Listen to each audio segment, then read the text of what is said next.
Hey there, I'm Patrick Franco, and with me today is Melly, who will be our student as we look at Hanumanasana, which is a full split, and you probably know it as front split.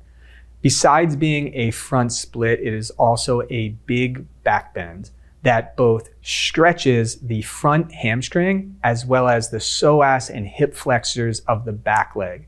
It also stretches the entirety of the torso and the spine, and with the arms lifted overhead, it stretches the shoulders and upper back. Now, it also strengthens the outer hip muscles to stabilize the pelvis in order to do that split. It also strengthens the abdominal muscles to keep the torso extended and lifting upward, and it strengthens those shoulder muscles and upper back muscles with the arms overhead. So let's go ahead and take a look at it now. And the way in which we most typically practice this pose is by folding our mat over in half. So Melly's gonna fold the front half of her mat back, and then to replace that mat, she's gonna put a blanket down. And the purpose of this is that a sticky mat is just that, sticky. And we wanna slide that front leg forward. And if your heel is on a sticky mat, it might not be able to slide. So we have the blanket there in its place.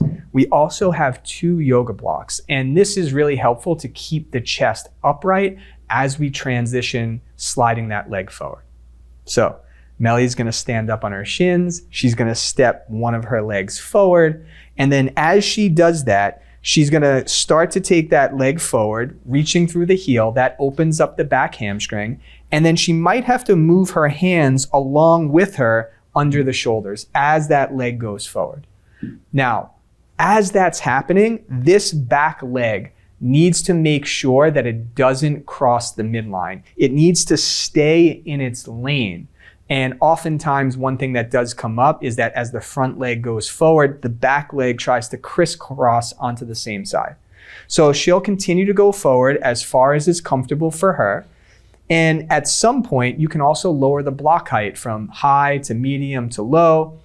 If your pelvis does not come down to the floor, and my guess is that is going to be true for most of us, you can now take one of your blocks, the one that's on the leg that's extended forward, and place it underneath that front leg. This gives you stability to continue to extend the front leg forward and the back leg in its lane moving backwards. Now, before we extend the arms upward, we also want to make sure that the hip of the back leg is turning forward towards the front leg, and the hip of the front leg is slightly pulling back towards the back leg so that the torso is facing forward. If all that's coming along well, we'll take the arms up overhead.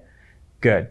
Remember, with all poses in which the arms go overhead, the purpose is to help us lift and extend the spine and the chest.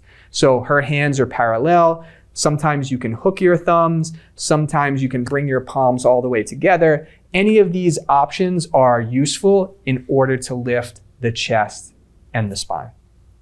All right, when you're ready, coming out is important. If you put a block under your front leg, you can slide it out. You press down, slide that front foot back, and then when you're ready, just sit on your shins and pause. All right, there you have it. Hanumanasana, front split. It's a big back bend that you definitely will need to be warmed up for, opening up the entirety of the body before practicing this amazing pose. We'll see you on the mat next time.